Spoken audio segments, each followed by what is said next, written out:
You're listening to the Otis Jiry channel.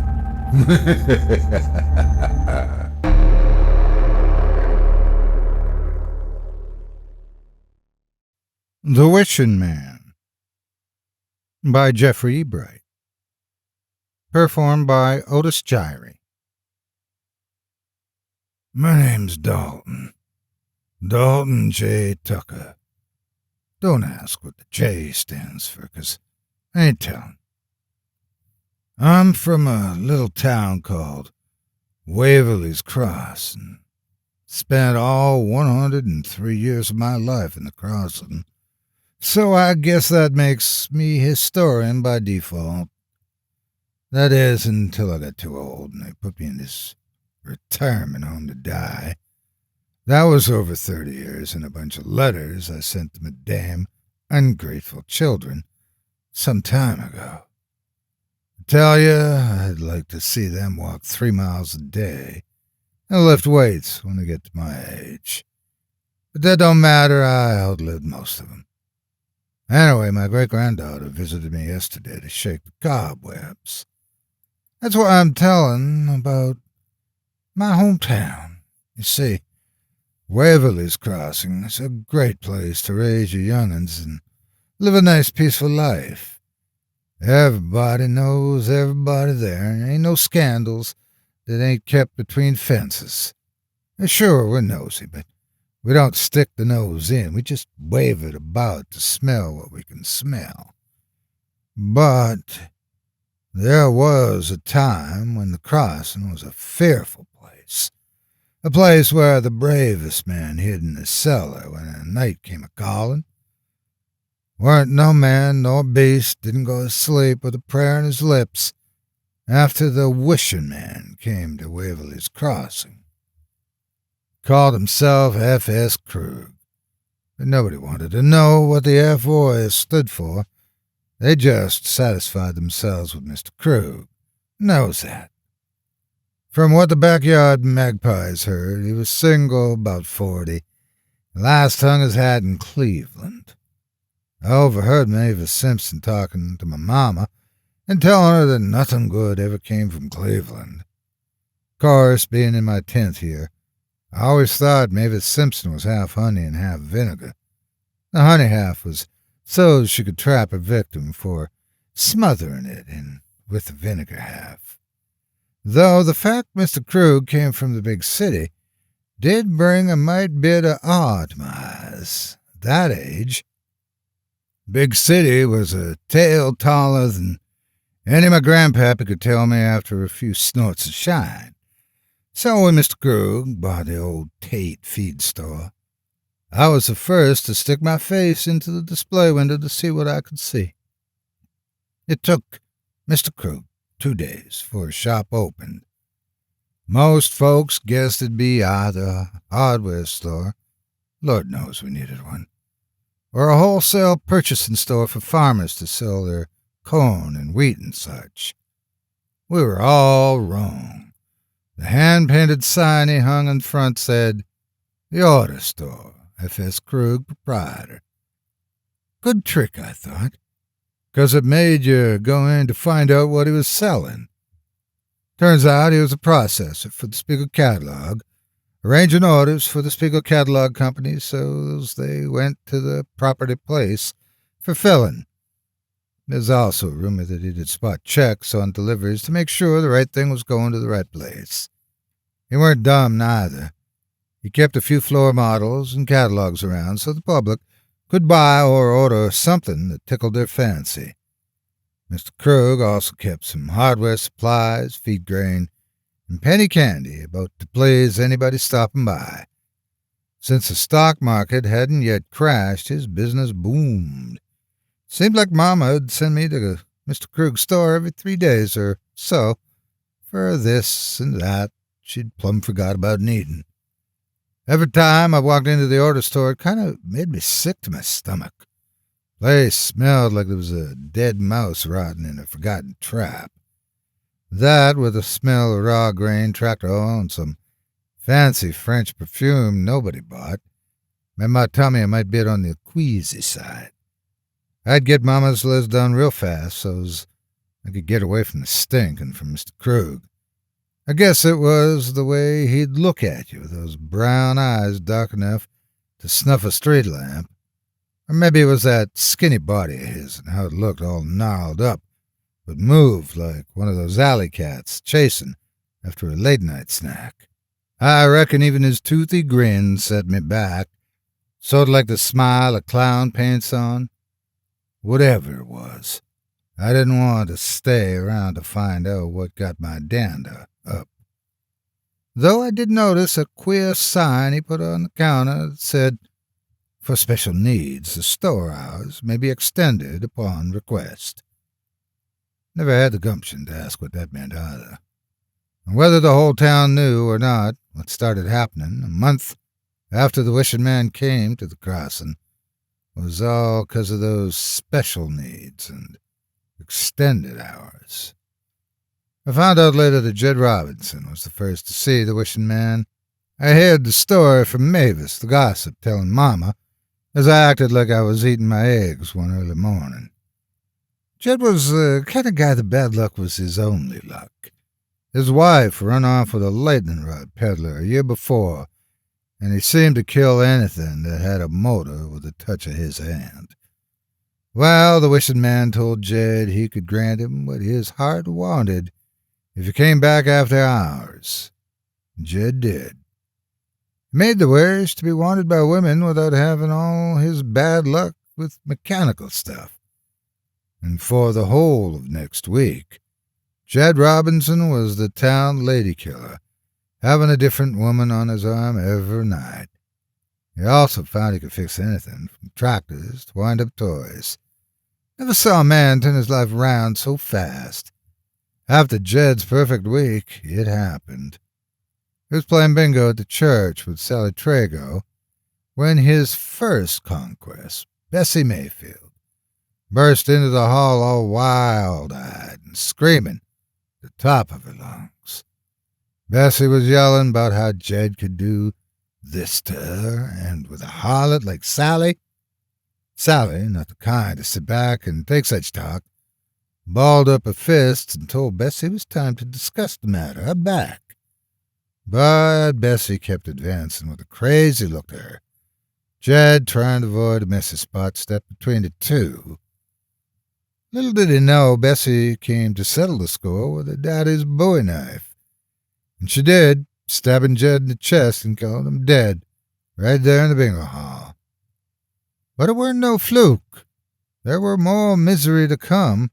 Compliments of the wishing man. Old man Griffin wished next. I never knew a grittier man in my life than Elias Griffin, but no money was enough for him. He wished for $1 million and got it 3 days later. Old man Griffin, cheap as he was, didn't want to pay me and my brother Jack a nickel to clean out his coal cellar, so he did it himself. It was halfway done before the ceiling came down on him. The ceiling fell in 'cause there was gold bars hidden by some crooks back around 1890 in the crawl space. Those gold bars crushed the old skinflint's head in, but not for he knew what killed him. Police Chief Maxwell was told by the G-men who took the gold. Griffin died a millionaire at least. Despite the run of bad luck and hazard it carried, a lot of people heard about the wishes Mr. Krug offered and came late in the night to have their dreams made real. Mary Beth Willis wished to have another baby, even though Doc Walters said her seeds weren't worth the water to plant. 9 months down the road, Mary Beth died giving birth to a retired baby girl. Sam Bettis wished for a new tractor to harvest his crops. Sam got an inheritance from an uncle he didn't know he had and bought the most expensive tractor the tractor factory had sent him. And 2 weeks later, Sam left the tractor running and began refueling when he spilled gas on the hot engine. Needless to say, Sam Bettis burned alive. Carrie Washburn just wished for a new wedding band to replace the one she'd lost in the well. She got a new one all right, and a case of metal poisoning from the ring. Since she flat-out refused Doc Walter's suggestion she take the cursed thing off, Carrie withered away dying in pain no being should ever suffer. But more and more people ignored the curse, plain as the nose on your face, and kept their appointments with F.S. Krug. All told, 17 men, women, and children passed away that year. All of them had visited the Wishing Man. Come to think of it, it was my brother Jack who started calling him the Wishing Man. The other kids in the crossing picked up on it that summer. By the time fall come around, even the older townsfolk secretly called him the Wishing Man. It was in that cool time of year when me and Jack decided to play Junior G-Men and find out just what the heck Mr. Krug was up to. Me and Jack finished dinner and yawned a couple fierce yawns and told Mama and Pop we was going to bed early. Mama was deep into the scriptures and Pop was deep into his cups of shine by the time me and Jack got up the nerve to escape out our bedroom window. We shimmied down the oak tree and made our way to the order store. We both felt like we was one of Elliot Ness's untouchables as we creeped from house to hedge in search of the crossing's Al Capone. The light from the gas street lamps made Main Street look spooky, casting wavy shadows here and there. I could feel Jack shaking like Pop's old blue tick when it was in heat. I patted him on the back, told him to stop acting like a little girl, and led him to the Wishing Man's store by the arm. The storefront was black as pitch, but I'd heard tell Mr. Watkins was going to make a wish tonight, so I told Jack to watch the front while I checked out the back. There weren't no windows in the back of the store, but there was a rear door where you'd throw your garbage so as to not stink up the store.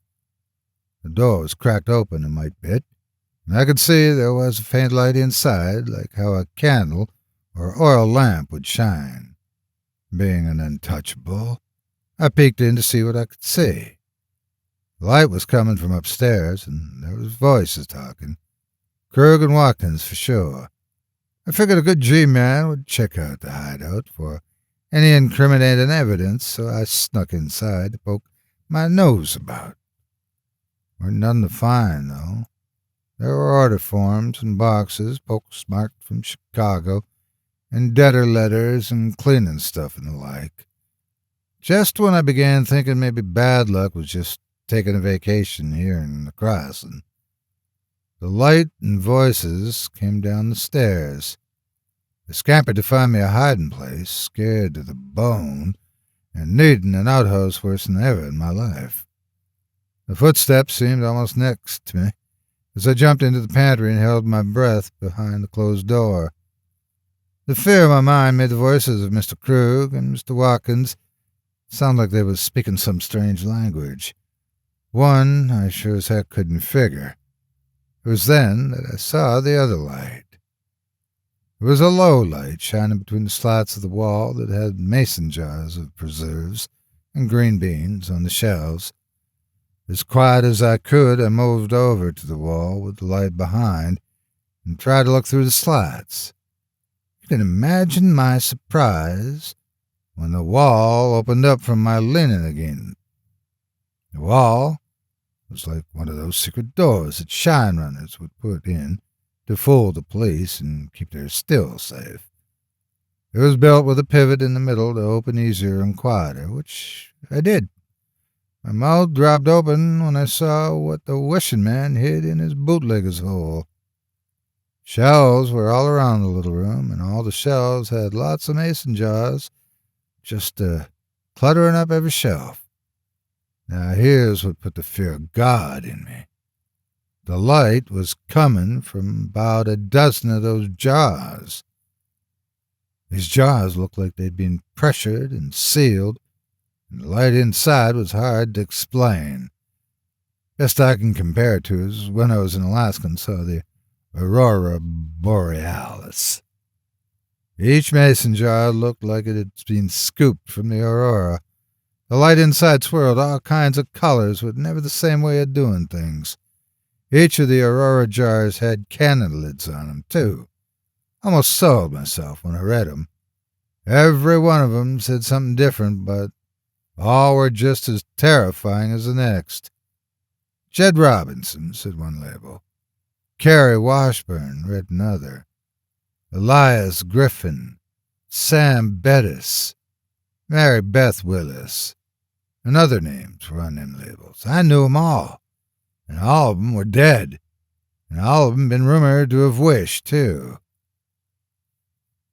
I'd had enough scary stuff for the night, so I decided to get out of there. I shut the secret door, and the hairs in the back of my neck stuck up on end. Then I heard the footsteps again, scattered in the polecat in the dog kennel. I looked for anywhere to hide. I saw some grain sacks against the wall and made my move. I burrowed into those 50-pound sacks, getting my feet up under the door as it opened, and the wishing man walked in humming some god-awful opera tune. I took a few breaths as I could while he whistled in his bootlegger hole. By the sound of it, he was doing something with the mason jars. My curiosity made me peek my head out to see what was going on. I knew I didn't want to know, but I knew I had to know. There was the wishing man humming and taking stock of those filled mason jars, and he eyed 'em pretty good. In that brown undertaker suit of his, he shuffled his feet like he needed to visit the outhouse. When he stopped shuffling, I saw the jar with the Elias Griffin label in his hand being unscrewed. The jar opened with a pop, and the wishing man smiled. I don't really understand what exactly happened next, but I do have an opinion. Those colorful lights in the jar, which I believe to be the soul of the name on the jar, rolled out that mason jar like bottled smoke. The wishing man took a big drag off that smoke like a banker token of Havana mild. His eyes seemed to twinkle more and more as he inhaled more and more of the light in the jar, like he was drinking the soul of a poor old man Griffin. There was also another thing I won't forget. I could have sworn I heard Elias Griffin moaning in pain, all the while the wishing man was a-snorting that light. And the damnedest silence came after he was done draining that mason jar. The wishing man put the half-drained jar back on the shelf, sitting it next to the other glowing mason jars at his disposal. To this day, I don't know how the soul drinking worked. I just knew I didn't want nothing to do with it right then and there. Mr. Krug left shortly after his dinner, but I waited a couple minutes more before I made my escape. As I was sneaking out the door I came in, I could hear the wishing man talking. Not to himself, though. I stopped for a second to listen, and I'm glad I did. The voice that answered was my brother Jack's. I didn't know what to do, so I waited till they went upstairs before I made my move. I ran back to the bootlegger hole and grabbed up as many of those mason jars as I could. Being only 10 years old, I held 4 jars safely. The ones left over I hid beneath the grain sacks. That done, I mustered my courage and headed up them narrow stairs to where the wishing man took my little brother. The wishing man was talking up a storm by the time I found the room he took Jack to. The door was part open, so I watched what he was doing and saying. He said, "You can wish whatever your heart desires, Jack. Anything, my dear boy, anything. Their only rule is, you may not wish for anything on a world scale." "Why?" Jack asked. "Because the world is too big for one little boy to have such control. Just think your wish and blow out the candle. That's all you need to do." Jack looked kind of scared when Mr. Krug lit that weird black candle, and it spit sparks to flame. The smell was none too nice, neither. It was that rotten rat-in-the-trap smell that smelled in the bootlegger hole. The wishing man picked up his candlestick, that queer candle was in, and set it in front of Jack. I could tell Jack's curious nature had got the best of him. Jack cocked his head, looked at the wishing man, then closed his eyes for that evil candle, and drew a big breath. "No, Jack," I yelled, running in.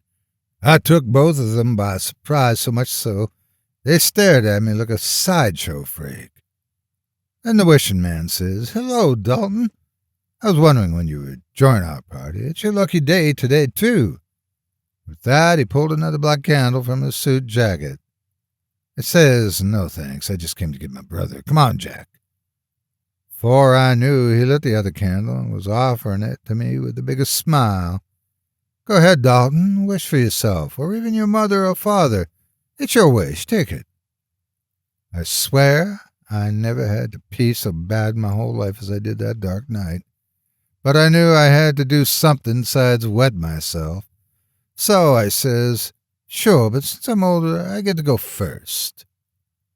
The wishing man's smile got bigger, and he says, "Certainly, Dalton." I took a quick look at Jack. He looked like one off them cobras under the spell of a snake charmer. Gathered myself, thought my wish, and blew out the candle. The wishing man had victory written all over him, but only for a second. "Is it warm in here?" the wishing man says, loosening his tie. He was instantly sweating a river, and that smug look was replaced by a confused one.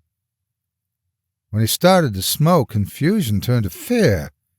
In the blink of an eye, the wishing man caught fire. The flames covered him as quick as flies the dung, and he could only scream as the flames got brighter and brighter. The wishing man staggered round the room, insane with pain and not dying, despite his screams. It was then the floorboards split beneath his feet. Pairs of red-clawed hands grabbed onto his pants and started dragging Mr. Krug into the floor. Jack buried his head in my jacket, but I watched as the burning wishing man was dragged into the hole where those evil hands came from. I felt like I was watching someone drown, because the last I saw of the wishing man was his flaming hand going down as the floorboards put themselves back together and sealed up the magic hole. Then Jack says to me, "What happened?" I says, "I just wished him to burn in hell, Jack." And I hugged him tighter. Before we left, Jack says to me, "What about my wish?" I says, "No, Jack, it's too dangerous. I just wish I don't have to see him till Jesus come take me." Then I punched out the flame on Jack's wish candle and broke it half. When I did that, one of those mason jars I was holding in my jacket fell out and broke. The light inside was like kerosene setting the floor ablaze. Needless to say, me and Jack hightailed it back home and watched the auto store burn down from my bedroom window. Waverly's Crossing returned to the peaceful life soon after the embers cooled from the fire. Chief Maxwell, since there was no body, proclaimed it a mystery and happily filed the whole matter away. Besides the tragic death of Mr. Watkins a couple weeks later, he got gored by his champion stud bull. I always wondered what he wished for. People died naturally after Mr. Krug disappeared. Me? Well, I've lived a pretty regular life between the bad dreams of the wishing man, but I think I got a while before I touched the robe of God. You see, I dream about the wishing man more and more. In my dreams, he says he's coming back 'cause of the wish. No, not the wish I made on my candle, but the wish I made on Jack's candle. My second wish was to not see him till I die. It's a wish I never thought I made, and one I wish I hadn't. But I got myself an ace. You see, I kept those mason jars with those stolen souls in them. It's how I beat cancer 20 years back, and how I survived a triple bypass at age 92. Don't know if that was a Christian thing to do with them jars, but I do know I got one jar left, and I'm damned if I'm going to see the wishing man in the flesh till my last ace is long past played. I guess that's why I'm telling you this story, 'cause when the wishing man comes back, ain't no 17 lives going to be lost. Ain't no 10-year-old going to stop him. When he comes, his determination will have been forged in a century of hellfire and revenge. It'll be worse than any war, 'cause he'll cover death in the sweetest sugar, and people will step over another to get a taste. I just pray to God I never die, 'cause this world needs an acre more hope to grow a couple more bushels of love, and it don't look too good for anybody nowadays. Well, anybody, except the wishing man. Thank you so much for taking time out of your day to listen to this story in its entirety. If you enjoy what you hear and what I do and would like to support me and my efforts, visit my Patreon page at patreon.com/Otis Jiry. If you haven't yet, please hit the like button and subscribe today, and share this video with everyone on your social media. It helps more than you could ever imagine. Again, thank you for listening and have a great day. God bless you.